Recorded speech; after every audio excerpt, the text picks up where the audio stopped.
Hi friends, welcome back to my channel SciTech. In this I'm going to compare the 3D benchmark wildlife test comparison between the Realme GT with the Snapdragon 888 processor versus Snapdragon 870 chipset from the Realme GT Neo 2 device.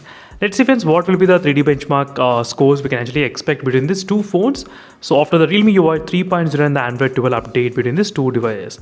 Right now as you can see Android 12 update which I'm trying to run between these two phones, and that's what I'm going to demonstrate in this video about the 3D benchmark wildlife test.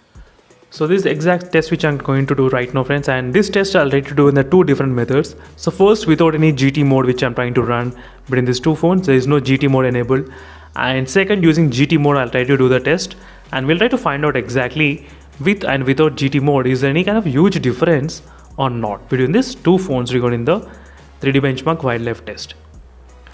So in this we will be able to get a clear idea what's going on with the Snapdragon 870 chipset and Snapdragon 888 chipset. Is there any huge difference or not? That's what I'm going to point out in this video. Again, I'll be back after some time. So finally we got the benchmark scores, which is the 3D benchmark wildlife test. You can see the scores, how much it is difference between these both phones. So 5866 in the all score we got, and FPS is maintained up to 35.10 FPS and 4282, and the average FPS is 25.6 FPS average. As you can see between these two phones, exactly Snapdragon 870 and 888 processor, 35 FPS and 25, total 10 FPS difference is there between these two phones. That's a huge difference. And now let me do the one more thing. Let's enable the GT mode. Let's clear everything from the background and let's enable the GT mode which is present here. Right now GT mode is enabled successfully. Right now let's open the 3D bench wildlife test.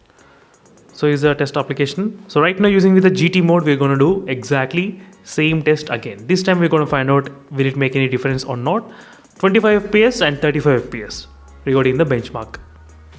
Again I'll be back after some time.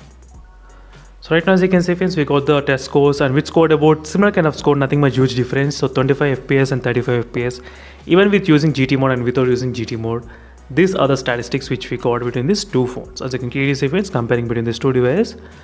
So that's it friends, thank you for watching and straight up more updates, and this is a quick comparison between these both phones. And meanwhile signing off until straight up more videos, and bye.